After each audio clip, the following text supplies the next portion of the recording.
ಹಿಂದುಳಿದ ವರ್ಗಗಳ ಕಲ್ಯಾಣ ಇಲಾಖೆ ಅಡಿಯಲ್ಲಿ ಬರುವಂತಹ ವಿದ್ಯಾರ್ಥಿಗಳು ಮತ್ತು ಅಲ್ಪಸಂಖ್ಯಾತರ ಕಲ್ಯಾಣ ಇಲಾಖೆ ಅಡಿಯಲ್ಲಿ ಬರುವಂತಹ ವಿದ್ಯಾರ್ಥಿಗಳು ಬಹಳಷ್ಟು ಪ್ರಶ್ನೆಗಳನ್ನು ಕೇಳ್ತಾ ಇದ್ರಿ. ಸರ್, SSP ಪೋರ್ಟಲ್ ಮೂಲಕ ಅರ್ಜಿ ಸಲ್ಲಿಸಿದಂತಹ ವಿದ್ಯಾರ್ಥಿ ವೇತನದ ಸ್ಟೇಟಸ್ ಅನ್ನು ಚೆಕ್ ಮಾಡಿಕೊಂಡಾಗ ಇದುವರೆಗೂ ಕೂಡ ಅಪ್ಲಿಕೇಶನ್ ವೆರಿಫಿಕೇಶನ್ ಆಗಿಲ್ಲ, ಇದುವರೆಗೂ ಕೂಡ ನೋ ಅಂತಾನೆ ತೋರಿಸ್ತಾ ಇದೆ. ಏನು ಮಾಡಬೇಕು ಅಂತ ಹೇಳಿ ಈ ಒಂದು ವಿಡಿಯೋದಲ್ಲಿ ಅದರ ಕುರಿತು ಸ್ಪಷ್ಟವಾದಂಥ ಕ್ಲಾರಿಟಿಯನ್ನು ಕೊಡ್ತಾ ಇದ್ದೀನಿ. ಜೊತೆಗೆ ಇನ್ನು ಕೆಲವೊಂದಿಷ್ಟು ವಿದ್ಯಾರ್ಥಿಗಳು 2024-25ನೇ ಸಾಲಿನ ವಿದ್ಯಾರ್ಥಿ ವೇತನ ಮತ್ತು 25-26ನೇ ಸಾಲಿನ ವಿದ್ಯಾರ್ಥಿ ವೇತನ 4th ಲೆವೆಲ್ ಅಲ್ಲಿ ಅವೇಟೆಡ್ ಅಂತ ತೋರಿಸ್ತಾ ಇದೆ. ಏನು ಮಾಡಬೇಕು ಅಂತ ಹೇಳಿ ಬಹಳಷ್ಟು ಜನ ವಿದ್ಯಾರ್ಥಿ ಮಿತ್ರರು ಕಮೆಂಟ್ಗಳನ್ನು ಮಾಡ್ತಾ ಇದ್ರಿ. ಅದರಲ್ಲಿ OBC ವಿದ್ಯಾರ್ಥಿಗಳು ಮತ್ತು ಮೈನಾರಿಟಿ ವಿದ್ಯಾರ್ಥಿಗಳು ಬಹಳಷ್ಟು ಕಮೆಂಟ್ಗಳನ್ನು ಮಾಡ್ತಾ ಇದ್ರಿ. ಅದರ ಕುರಿತು ಈ ವಿಡಿಯೋದಲ್ಲಿ ಸಂಪೂರ್ಣವಾದಂಥ ಮಾಹಿತಿಯನ್ನು ತಿಳಿಸ್ಕೊಡ್ತಾ ಇದ್ದೀನಿ.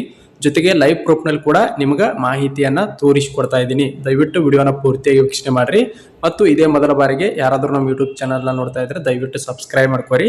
ಹಾಗೆ ನಿಮ್ಮ ಸ್ಟೇಟಸ್ಸು ಯಾವ ರೀತಿ ತೋರಿಸ್ತಾ ಇದೆ ಎಂಬುದನ್ನು ಕೂಡ ದಯವಿಟ್ಟು ಕಮೆಂಟ್ ಬಾಕ್ಸಲ್ಲಿ ಕಮೆಂಟನ್ನು ಮಾಡಿರಿ. ಇಲ್ಲಿ ನೋಡ್ಬೋದು, ಒಂದು ಸ್ಟೂಡೆಂಟ್ದು ನಾನು ಇಲ್ಲಿ SSP ID ಮತ್ತು ಪಾಸ್ವರ್ಡನ್ನು ಹಾಕ್ಕೊಂಡ ನಿಮ್ಗೆ ಸ್ಟೇಟಸನ್ನು ತೋರಿಸ್ತೀನಿ. ನಾನು ನಿಮ್ಗೆ ಒಂದು ನಿಮಿಷ ಕ್ಯಾಪ್ಚರ್ ಕೋಡ್ನ ಹಾಕೊಳ್ತಾ ಇದ್ದೀನಿ. ಹಾಕ್ಕೊಂಡು ಸ್ಟೇಟಸನ್ನು ಚೆಕ್ ಮಾಡ್ಕೊಂಡಾಗ ಇದು ಮೊದಲನೇದಾಗಿ ಮೈನಾರಿಟಿ ಡಿಪಾರ್ಟ್ಮೆಂಟ್ ವಿದ್ಯಾರ್ಥಿಗಳು, ಮೈನಾರಿಟಿ ಅಡಿಯಲ್ಲಿ ಬರುವಂಥ ವಿದ್ಯಾರ್ಥಿಗಳು ಹೇಳ್ತಾ ಇರೋದು. ಅಂದರೆ ಅಲ್ಪಸಂಖ್ಯಾತರ ಕಲ್ಯಾಣ ಇಲಾಖೆ ಅಡಿಯಲ್ಲಿ ಬರುವಂಥ ವಿದ್ಯಾರ್ಥಿಗಳು ಕೇಳ್ತಾ ಇದ್ರಿ, ನಮ್ಮದು ಅಪ್ಲಿಕೇಶನ್ ವೆರಿಫಿಕೇಶನ್ ಆಗಿಲ್ಲ ಅಂತೇಳಿ. ಇಲ್ಲಿ 2025-26ನೇ ಸಾಲಿಂದ ಕ್ಲಿಕ್ ಮಾಡ್ಕೊತಾ ಇದ್ದೀನಿ. ಇಲ್ಲೆಲ್ಲ ಡೀಟೇಲ್ಸ್ ಕಾಣ್ತಾ ಇರ್ಬೋದು. ಇಂದು ಮತ್ತು ನಿನ್ನೆ, ಅಂದರೆ ನಿನ್ನೆ ಅಲ್ಲ, ಇವತ್ತು ತಾನೇ ಅಪ್ಡೇಟ್ ಆಗಿದೆ ಸ್ಟೇಟಸ್ಸು. ಒಂದು ಸಾರಿ ಚೆಕ್ ಮಾಡ್ಕೊಳ್ಳಿ. ಇಲ್ಲಿ ನೋಡ್ಬೋದು ಅಪ್ಲಿಕೇಶನ್ ವೆರಿಫಿಕೇಶನ್ ಕೂಡ ಆಗಿದೆ. ಯಾರೆಲ್ಲ ಮೈನಾರಿಟಿ ಡಿಪಾರ್ಟ್ಮೆಂಟ್ ಅಡಿಯಲ್ಲಿ ಬರ್ತಾ ಇದ್ದೀರಿ ಅಂತಹ ವಿದ್ಯಾರ್ಥಿಗಳು ಹೇಳ್ತಾ ಇರೋದು ಅಪ್ಲಿಕೇಶನ್ ನೋ ಅಂತ ಇತ್ತು. ಇಂದು ಅಪ್ಲಿಕೇಶನ್ ಅಪ್ಡೇಟ್ ಆಗಿದೆ, ಅಮೌಂಟ್ ಕೂಡ ಅಪ್ಡೇಟ್ ಆಗಿದೆ ಸ್ಟೇಟಸಲ್ಲಿ ವಿತ್ ಪ್ರೂಫ್ ಸಮೇತ ತೋರಿಸ್ತಾ ಇದ್ದೀನಿ. ಇಲ್ಲಿ ನೋಡ್ಬೋದು ಡಿಪಾರ್ಟ್ಮೆಂಟ್ ಆಫ್ ಮೈನಾರಿಟಿ ವೆಲ್ಫೇರ್ ಅಂತ ಹೇಳಿ ಅಪ್ಲಿಕೇಶನ್ ವೆರಿಫೈಡ್ ಎಸ್ ಆಗಿದೆ, ಅಪ್ರೂವ್ಡ್ ಎಲಿಜಿಬಿಲಿಟಿ ಎಸ್ ಆಗಿದೆ. ಹಾಗೆ ಸ್ಕಾಲರ್ಶಿಪ್ ಅಪ್ರೂವ್ಡ್ ಫಾರ್ ಪೇಮೆಂಟ್ ಮೇಲೆ ಕ್ಲಿಕ್ ಮಾಡ್ಕೊಂಡಾಗ ಇಲ್ಲಿ ನೋಡ್ಬೋದು ಫೀ ರಿಮಾರ್ಸ್ಮೆಂಟ್ ಅಮೌಂಟ್ ಅಂತ ಹೇಳಿ 15,683 ವಿದ್ಯಾರ್ಥಿ ವೇತನ ಅಮೌಂಟು ಇವರಿಗೆ ಶಾಂಕ್ಷನ್ ಆಗಿದೆ ಹೊರತು ಇನ್ನೂ ಅಕೌಂಟಿಗೆ ಜಮಾ ಆಗಿಲ್ಲ. ಅಂದರೆ ಸೆಕೆಂಡ್ ಲೆವೆಲಲ್ಲಿ ಸ್ಟೇಟಸ್ಸು ಅಪ್ಡೇಟ್ ಆಗಿದೆ. ಇದು ಮೈನಾರಿಟಿ ವಿದ್ಯಾರ್ಥಿಗಳಿಗೆ ಸಿಹಿ ಸುದ್ದಿ ಅಂತಲೇ ಹೇಳ್ಬೋದು. ನೀವು ಕೂಡ ಯಾರೆಲ್ಲ ಅಲ್ಪಸಂಖ್ಯಾತ ಕಲ್ಯಾಣ ಇಲಾಖೆ ಅಡಿಯಲ್ಲಿ ಬರ್ತೀರಿ ಅಂತಹ ಎಲ್ಲ ವಿದ್ಯಾರ್ಥಿಗಳು ಕೂಡ ಸ್ಟೇಟಸನ್ನು ಚೆಕ್ ಮಾಡ್ಕೊಳ್ಳಿ.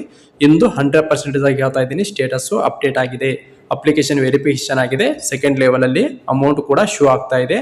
ಒಂದು ಸಾರಿ ಚೆಕ್ ಮಾಡ್ಕೊಳ್ಳಿ. ಇದೊಂದು ಪ್ರಮುಖವಾದಂಥ ಗುಡ್ ನ್ಯೂಸ್ ಅಂತಲೇ ಹೇಳ್ಬೋದು ಅಲ್ಪಸಂಖ್ಯಾತ ಕಲ್ಯಾಣ ಇಲಾಖೆ ಅಡಿಯಲ್ಲಿ ಬರುವಂತಹ ವಿದ್ಯಾರ್ಥಿಗಳಿಗೆ ಸಂಬಂಧಪಟ್ಟಂತೆ. ಇನ್ನು ಹಿಂದುಳಿದ ವರ್ಗಗಳ ಕಲ್ಯಾಣ ಇಲಾಖೆ ಅಡಿಯಲ್ಲಿ ಬರುವಂತಹ ಅನೇಕ ಜನ ವಿದ್ಯಾರ್ಥಿ ಮಿತ್ರರು ಕಮೆಂಟ್ಗಳನ್ನು ಮಾಡ್ತಾ ಇದ್ರಿ. ಸರ್, ನಮ್ಮದು ಇದುವರೆಗೂ ಕೂಡ ಅಪ್ಲಿಕೇಶನ್ ವೆರಿಫಿಕೇಶನ್ ಆಗಿಲ್ಲ, ಏನು ಮಾಡಬೇಕು ಅಂತೇಳಿ. ಯಾವೆಲ್ಲ ವಿದ್ಯಾರ್ಥಿಗಳು ಅಪ್ಲಿಕೇಶನ್ ವೆರಿಫಿಕೇಶನ್ ಆಗಿಲ್ಲ, ದಯವಿಟ್ಟು ನೀವು ನಿಮ್ಮ ಹಿಂದುಳಿದ ವರ್ಗಗಳ ತಾಲೂಕಾ ಅಧಿಕಾರಿಗಳ ಕಚೇರಿಯನ್ನು ಭೇಟಿ ಮಾಡ್ರಿ. ಇನ್ನೂ ಕೆಲವೊಂದಿಷ್ಟು ವಿದ್ಯಾರ್ಥಿಗಳು ಭೇಟಿ ಮಾಡಿದಾಗ ಅವ್ರು ಹೇಳ್ತಾ ಇದ್ದಾರೆ ಅಂತ ಹೇಳ್ತಾ ಇದ್ರಿ.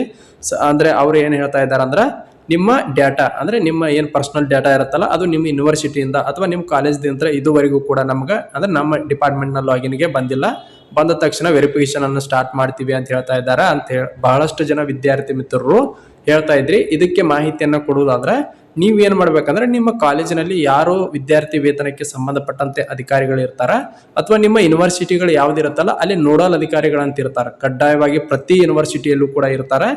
ಒಂದು ಸಾರಿ ನೀವು ಕೂಡ ವಿಸಿಟ್ ಮಾಡ್ರಿ. ಅಲ್ಲಿ ಹೋಗಿ ಏನು ಮಾಡ್ರಿ ಅಂದ್ರೆ, ನೋಡಲ್ ಅಧಿಕಾರಿ ಅವರ ಬಳಿ ಹೋಗಿ, ಸರ್ ನಾವು ಹಿಂದುಳಿದ ವರ್ಗಗಳ ತಾಲೂಕಿನ ಅಧಿಕಾರಿಗಳ ಬಳಿ ಹೋಗಿದ್ವಿ, ಅವರನ್ನ ಕೇಳಿದಾಗ ವೆರಿಫಿಕೇಶನ್ ಅಲ್ಲಿ ನಮ್ದು ಇದುವರೆಗೂ ಕೂಡ ಅಲ್ಲಿ ಡೇಟಾ ಬಂದಿಲ್ಲ ಅಂತ ಹೇಳ್ತಾ ಇದ್ದಾರೆ, ದಯವಿಟ್ಟು ಅಪ್ಡೇಟ್ ಮಾಡ್ರಿ ಅಂತ ಹೇಳ್ರಿ.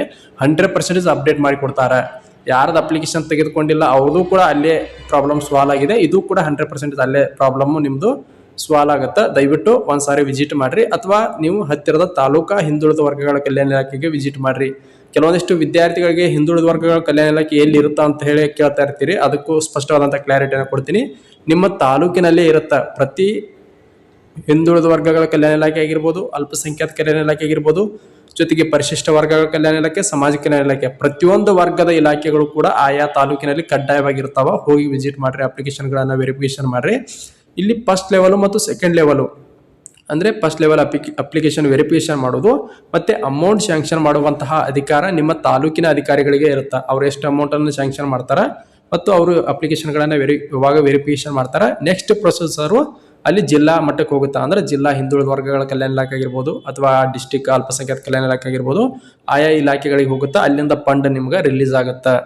ಇದು ಡೈರೆಕ್ಟ್ ಆಗಿ ಮೊದಲು ಮತ್ತು ಎರಡನೇ ಸ್ಟೆಪ್ ಕಡ್ಡಾಯವಾಗಿ ನಿಮ್ಮ ತಾಲೂಕಿನಲ್ಲೇ ವೆರಿಫಿಕೇಶನ್ ಆಗುವುದರಿಂದ ನೀವು ಹತ್ತಿರದ ನಿಮ್ಮ ಡಿಪಾರ್ಟ್ಮೆಂಟ್ಗಳಿಗೆ ವಿಸಿಟ್ ಮಾಡ್ರಿ.